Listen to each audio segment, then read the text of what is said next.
Okay, guys, welcome back to the wireless channel. And today we'll have our own Get Wire, Rishepi, talking about one of his recent works that was recently submitted to the Asilomar Conference on Signal Systems and Asilomar Conference on Signal Systems and Computers, I think, yes. Titled Blinding the Wiretapper, RIS-Enabled User Occultation in the ISAC Era. Go ahead, Get Wire, enlighten us.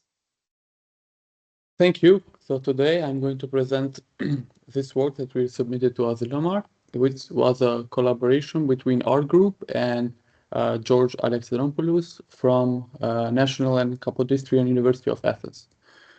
So let me go ahead and continue. So this is the content that we're going to discuss today. First, I'm going to introduce the topic and why are we doing this to give you some motivation. Then I give you a brief introduction about reflective intelligence surfaces and ISAC. Then I start with a system model and I introduce the problem in hand. I propose a solution and at the end, conclusion and simulation results. Okay, let's start with the introduction. Why is this relevant? Let me give you some context. So the fifth generation systems that were deployed almost 5 years ago focused on enhancing throughput, ensuring reliability and scalability. But now the next generation systems, namely the sixth generation, want to go one step beyond these and ensure also efficiency, sensing, and security. Now the top three goals can be put under the family of integrated sensing and communications, which is essentially a new framework that combines sensing waveforms with communication waveform to do this at once. But researchers were focused on ISAC scalability and reliability for ISAC and the new system, the new generation systems, but not all of them are worried about security. And today we're going to introduce a new framework of privacy preserving that can enhance security of users. Now let's see how this goes. First, let me introduce also these reflective intelligence services. What are these? The RIS can be mostly described by this effective channel, which can be described also by the figure in the right. So you have the H1, H2 channels and the diagonal matrix phi, which corresponds to the phase shifters. Each phase shifter is just an exponential with a theta angle. And these are the things that we can change or optimize for our problem. Now, how does RIS work? RIS works by combining these patch phase shift circuits that consist of passive elements like these varactors and other circuit elements, but only reflects and doesn't amplify the signal in that sense.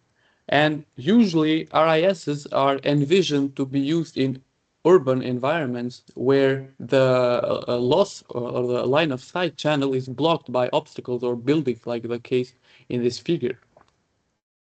Now, our system model, as I said, consists of a RIS, a base station, and the loss channel between users and base station is blocked by a building. So we have to use a RIS to get around it.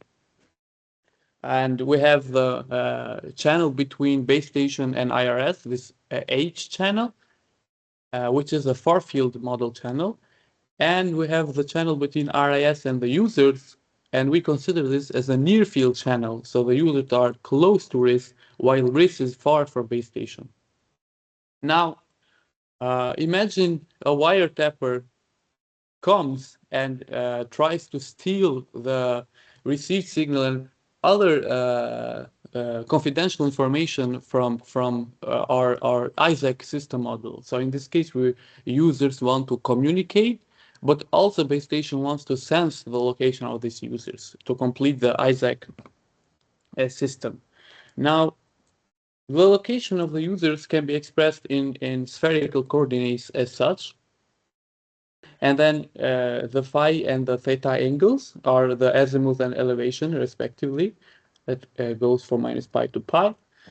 And then the RIS is divided into these meta atom elements. I define them as vertical and horizontal. And then the distance of the users can be expressed using the usual distance formula. But then you had to do some approximation to also include the effect of the near fielded case, where the waves are now spherical. That's why you have the quadratic term using this Fresnel approximation. And then the only thing that we can change here is a tunable RIS phase shifts, which consists, as I said, of a diagonal matrix of phase shifters. Now, the received signal at the base station can be expressed as this equation. So you have the pk is a scalar that considers the powers of each user. Then H, as I said, is the far field channel. Phi is the RIS matrix. GK is the near fielded channel. And SK is the transmitted signal, plus the AWGN noise. Now, the channel between RIS and base station and UEs and RIS, as I said, are expressed as a near fielded, this GK channel, which is the usual simplest model which considers this array response of RIS. And then the A channel is a Ricean far field model with a factor K. Considers both line of sight and non-line of sight. Now the transmitted signal satisfies this condition, which means it's unit power. But the received signal can be nicely expressed in matrix form, such this equation here, where I put all the transmitted signal in a matrix S, and then I also put the expressed matrix A that collects all the array responses of RIS elements. Now, what happens if the wiretapper plays music? What I mean with music is a multiple signal classification algorithm, which is algorithm used by signal processing guys for detection of angle of arrival and other detection schemes. Now, how does music work? Music builds this pseudo spectrum by firstly building this covariance matrix from received signal, which is done by first ignoring the channel effect on the received signal. So this G dagger is the pseudo inverse, and then it does the usual decomposition and decomposes the covariance matrix into the signal subspace and the noise subspace, and then it uses the noise subspace to detect the targets, also using the array responses. Now, if the wiretapper in this setting performs music algorithm, this is what happens. The red crosses in the right figure are the true location of our three targets, and then the peaky pseudo spectrum denotes the music result. And as you can see, without optimization, so without optimizing the RIS phase shifts, the wiretapper can exactly detect the targets, and we don't want this. So this is our problem, and now we have to assure that the wiretapper does not extract this sensitive information, but we still have to ensure that the base station is able to communicate and perform sensing. So how do we do this? First, we decompose our task into the sensing task and the communication task. For the sensing, we define the wiretapper channel, GW, and the base station channel, GB. Now, the wiretapper channel knows everything. It knows the number of users. It knows the channel between RIS and base station. It knows the structure of the array response. The only thing it doesn't know, or it has to guess, is the phi matrix. So in this case, phi is identity, but he can also guess a random phi. On the other hand, the base station knows everything. Now, to ensure that the wiretapper does not extract sensitive information about users, we want to minimize the projection of this channel to the true channel. By doing this, we ensure minimum risk of detection. Now, for communication task, we define the effective channel, I name it VK, and then I do the maximum ratio combining technique for the mask filtering. And then you have a nice SINR expression for each user. And then, of course, you want to maximize the rate. Now we have to combine these two objectives to create an optimization problem, to tailor optimization problem such that we can ensure maximum communication, maximum sensing, but minimum detection by the wiretapper. Now, how to do this? We can build a joint optimization problem such this, where I try to maximize the sum rate subject to the all these phase shifters should be absolute value 1, otherwise it is not a legit risk. And then also subject to the minimum projection condition. So this epsilon is a very small number. Now, of course, you can also exchange these objectives and play around, and you can, for example, minimize this projection subject to your rate exceeds some threshold, some minimum threshold. But for now, we focus to this problem. Now, this you can reformulate as another optimization problem where I included some regularizer term, where this gamma is the is this condition, again subject to the all phase shifters stay on the unit circle. Now this condition is very cumbersome to work with because it makes our problem non-convex, and usual convex optimization techniques will not work to solve this problem. So we have to find some other solution, and one of the solutions can be manifold optimization. Now, as you can see, these phase shifters are limited to stay on the unit complex sphere. So this is a manifold. Now, to solve this problem, you have to tailor your own manifold optimization problem. By the way, you can solve this with packages such as introduced by this book called ManOpt, but usually these algorithms are slow because they rely on numerical gradients, and it makes your algorithm slow. So that's why I go ahead and tailor my own manifold algorithm, which I call conjugate gradient ascent for solving this problem. Now, as you can see, this algorithm is just an advanced gradient ascent that complies with the manifold rules. And it mostly consists of steps like update rules from the gradient, projections, retractions, and then I also have these updates for search direction. But the novelty of this algorithm is that it relies in closed form gradient equations. So I have a closed form solution for the gradient, which makes the algorithm much faster than what ManOpt offers. Now, I list here the most important parts of my algorithm, which is the gradient, the retraction operator, and the transport vector operator, defined as 25, 30, and 31.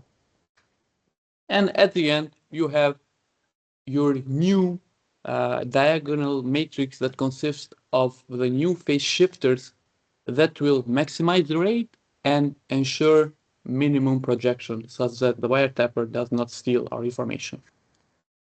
Now, let's see the simulation results of my algorithm. I have a base station with 128 antennas. The RIS consists of 121 elements, so 11 by 11. We have 3 users. The wavelength is 0.3 meters. Each user has 10 dBm power. This DHDV is the spacing between the RIS elements. So by this, you can already see the size of RIS. And then the noise power is minus 104 dBm.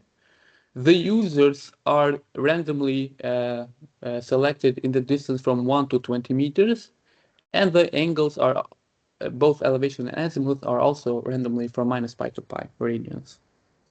Now, let's see what happens when the wiretapper performs music similarly to what I showed you earlier, but now under my algorithm.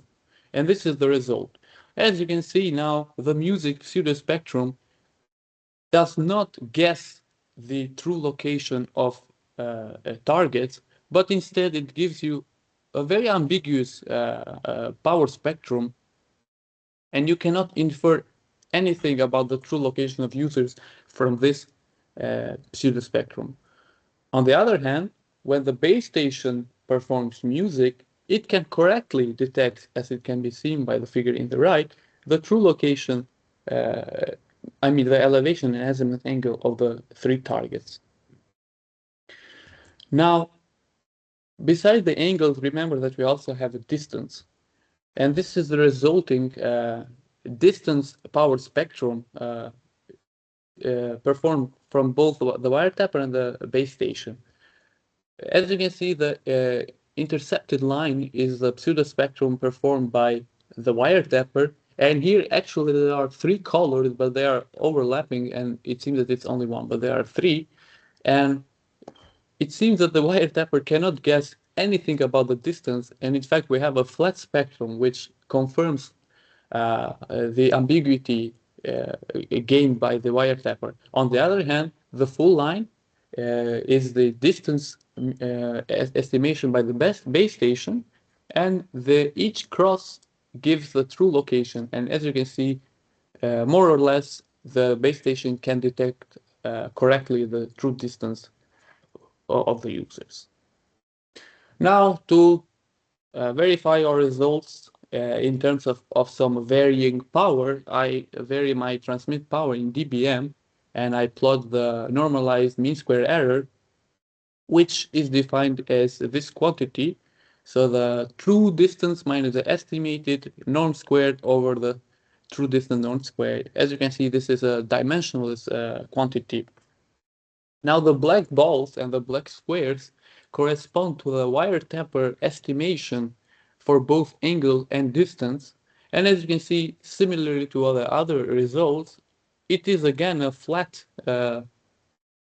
NMSC lines, because the wiretapper cannot gain any sensing information from doing the music after my algorithm. On the other hand, the white balls and the white squares are the base station angle of arrival and distance estimation by doing music. And as you can see, the NMSC reduces with the increasing transmit power. Now, the flat flat line, also for angle of arrival and distance, comes from the resolution of music that I used. It doesn't mean that my algorithm is not working, but if you increase the resolution, then this will go obviously down. Now, at the end, remember, to complete the ISAC system, we should consider also communication performance and not only sensing.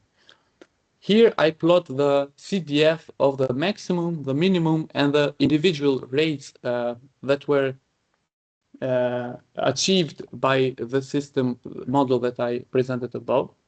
As you can see, the intercepted lines of all colors correspond to random RIS phase shifts, and the full lines correspond to phase shifts optimized by my algorithm. And as you can see, the sum rate is maximized in all cases because my algorithms manages to minimize the interference caused by users, and in this way, SNR increases, and in this way, sum rate increases. This is not very surprising. So to conclude this work, I list a contribution of this paper.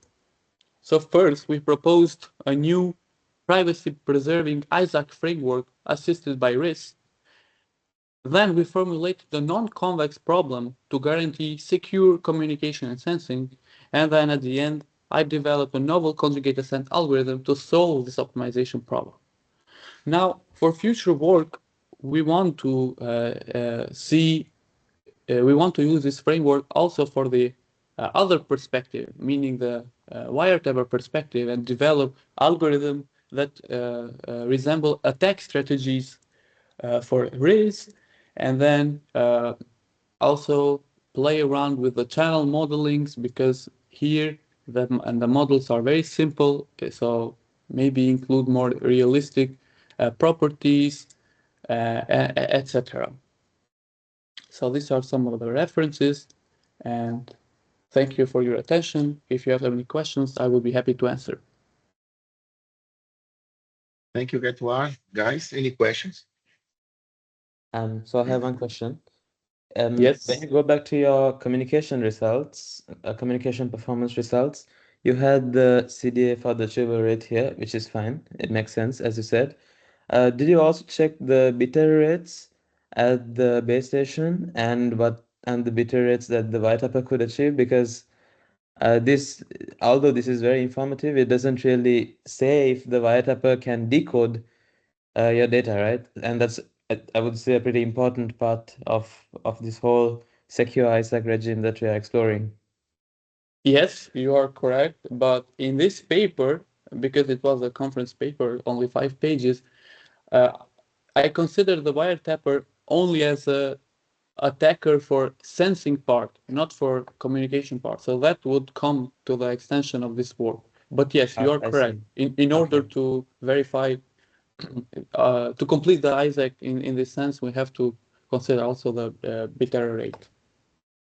Okay, yeah. That was one question, and maybe one more. Do you think you could use this same strategy for other artificial structures that could be potentially used? For example, there's these new things called stacked intelligent metasurfaces.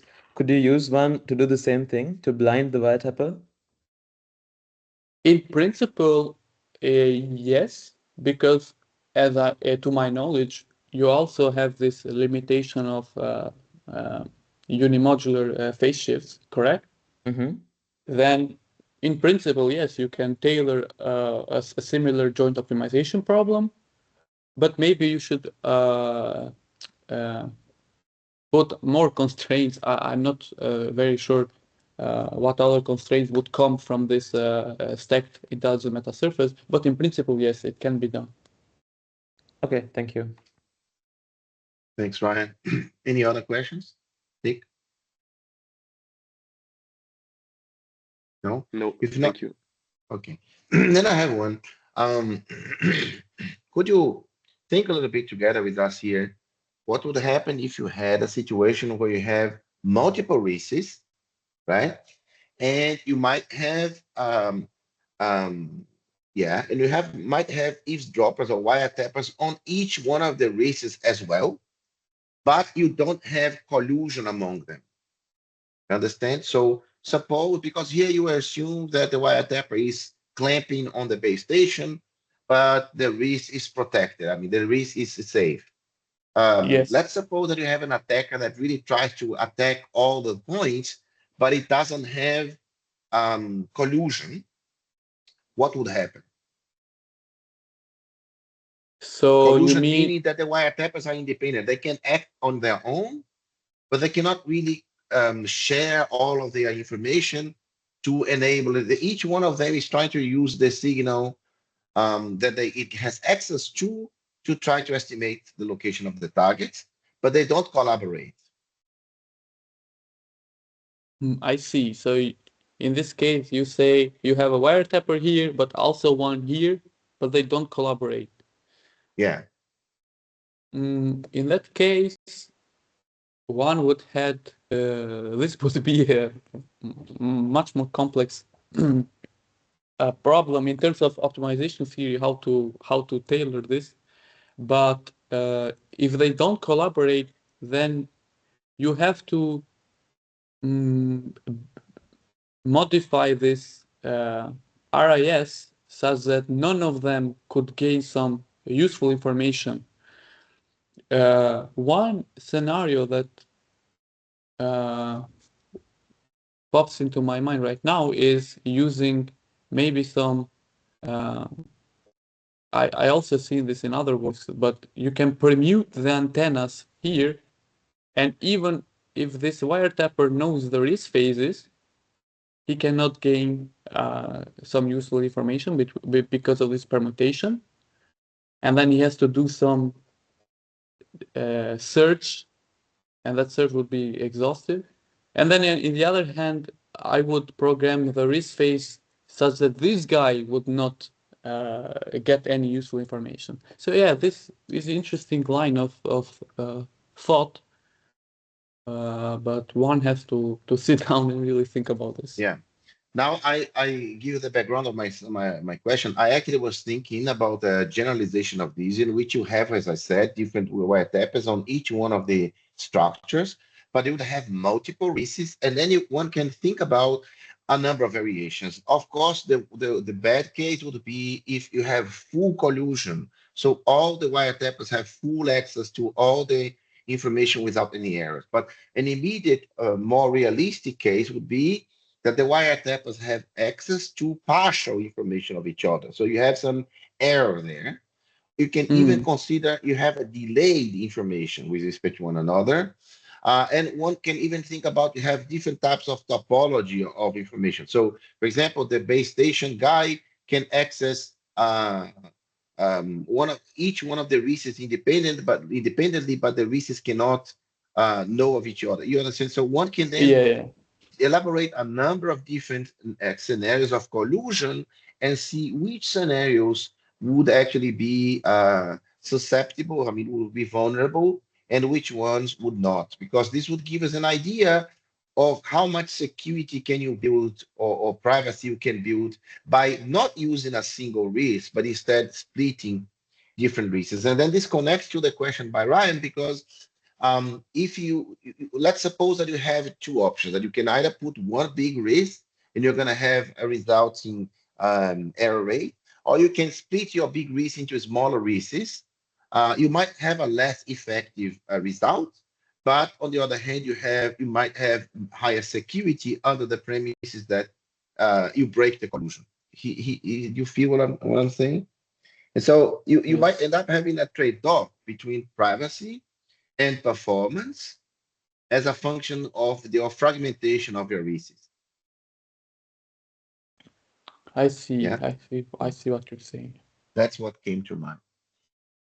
But that's all from my side right now. If you guys don't have any other questions, I would thank you, Getwar, very much. And yeah, and I see you guys next time in the wireless channels. Thank you. Bye.